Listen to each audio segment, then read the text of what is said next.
So let us discuss the next property, frequency differentiation property.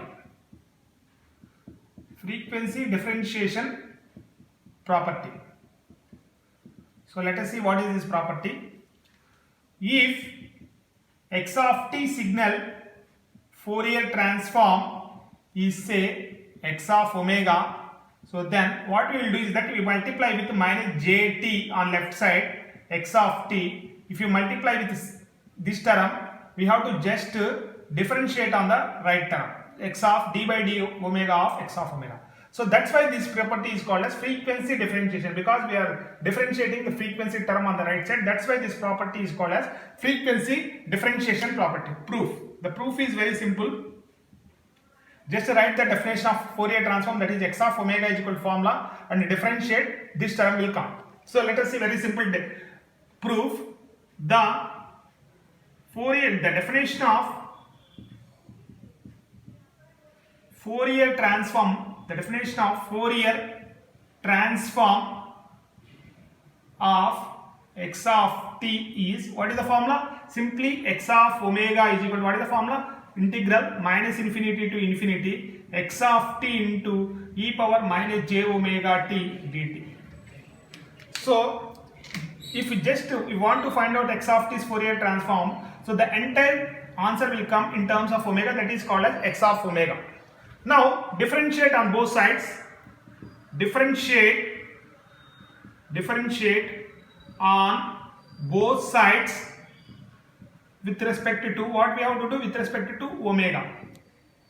So just differentiate d by d omega of x of omega. Remember that differentiation and integration will not cancel out. This is with respect to omega. The integration inside is dt. So therefore minus infinity to infinity x of t is a constant, d by d omega of e power minus j omega t into dt. So what is the differentiation of this term? Integral minus infinity to infinity. So with respect to omega, minus jt is a constant, minus jt x of t into e power minus j omega t into dt. So just put this term in one bracket, so that will be the answer. We can see that if x of t function is there in this integral, the answer of this transformation, here is x of omega. So if minus jt x of t is there in this definition of Fourier transform, what is the left side? The left side is d by d omega of x of omega. So therefore what you can write it as, therefore minus jt x of t's Fourier transform is, what is this? D by d omega of x of omega. So you take it as right side minus j square. So minus minus gets cancels out. J and j square gets cancels out. The same function, if you take j to the right side, this is written as t into x of t's Fourier transform is say j d by d omega of x of omega. So this is also very important property. All these properties, Fourier transform properties, are very important in competitive GATE or IAS examination point of view. You have to by heart all these properties. Let us see a simple example of this property. For example, say, so e power minus at into u of t. The Fourier transform we have calculated. So what is the Fourier transform? The Fourier transform just we have calculated. So 1 by j omega plus a. You can check it out. First example we have done. So 1 by j omega plus a. You have to remember this standard Fourier transform of this function. Now what we are doing here is that multiply with t, this term. So what happens to the Fourier transform? Just multiplication means what we have to do, multiply with j, d by d omega of 1 by j omega plus a. So what is the answer? The answer is, so j, so what is 1 by x? Minus j by 1 plus j omega plus a whole square into j omega differentiation is j, so j minus j will come it as 1 numerator, 1 by j omega plus a whole square. So therefore what is the Fourier transform of t into e power minus at into u of t? 1 by j omega plus a whole square. So this is also very important term you have to remember. The standard function difference Fourier transform is this. Okay. Next see, we will see the next property. The next property, convolution property. So convolution property. So very important property in examination point of view. Convolution multiplication properties. Convolution property, very simple property. If x1 of t's Fourier transform is say x1 of omega and x2 of t's Fourier transform is say x2 of omega, then so I said the convolution is mathematically represented as x1 of t convolution with x2 of t's Fourier transform. The convolution leads to always to the multiplication. I said while discussing properties of exponential Fourier series, the convolution in one domain always leads to multiplication in another domain. Remember that hint. So x of omega, x1 of omega into x2 of omega. Hint what we have to write here is that, hint here, convolution leads to multiplication in other domain, multiplication and vice versa, Remember this hint, very important hint.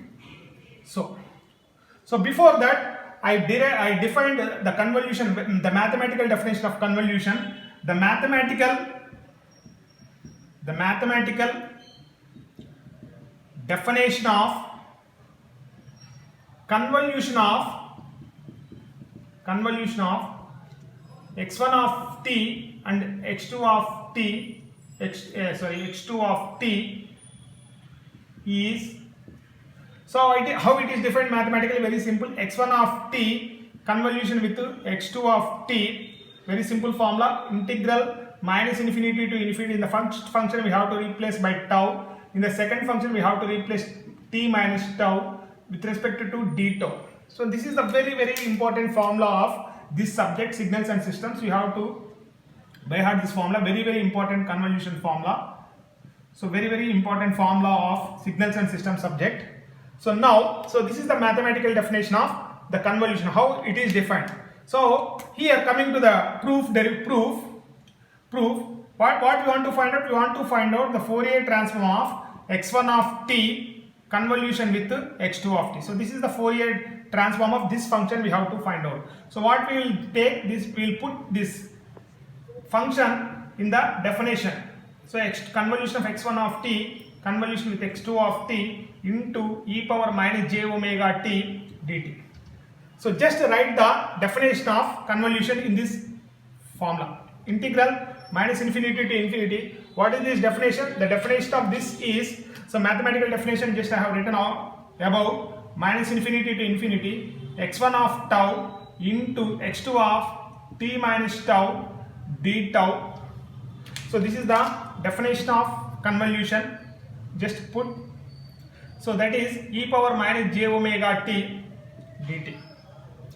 So in this just write this term and this term in one integral. So therefore integral minus infinity to infinity x1 of tau d tau, write in one integral, and what is the rest of the integral? Integral minus infinity to infinity x2 of t minus tau e power minus j omega t dt. So coming to this function, so what we have, what is this? This is the Fourier transform of x2 of t minus tau. So we have defined already, if x2 of t's Fourier transform is say x2 of omega, what is the Fourier transform of x2 of t minus tau? Time shifting operation property. So I said earlier, time shifting operation, if minus is there you have to bring minus here. So therefore e power minus j omega, instead of t naught tau is there, x2 of omega. x2 of omega. So therefore just substitute x2. So this is the entire thing is the definition of Fourier transform of x2 of t minus tau. So which is given by e power minus j omega tau into x2 of omega. So therefore in place of this entire function we place this term. So therefore what we can write here is that integral minus infinity to infinity x1 of tau into what is this function, e power minus j omega tau into d tau into x2 of omega. Just to substitute this term, I am writing it here, rearranging the terms, d tau x2 of omega, keep it. So therefore write x2 of omega is a constant, we can take it outside because it is a function of omega. So therefore x2 of omega I am writing outside. So integral minus infinity to infinity x1 of tau, so e power minus j omega tau d tau. So what is this? This is the Fourier transform definition of x1 of t or x1 of tau. The answer definitely will come in omega. So therefore, so what is the answer for this? x1 of omega. So therefore x1 of omega into x2 of omega. So therefore very important property. So therefore x1 of t convolution with x2 of t's Fourier transform is say x1 of omega into x2 of omega.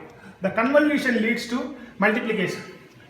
So coming here, slightly observe there is a slight difference between exponential Fourier series coefficients.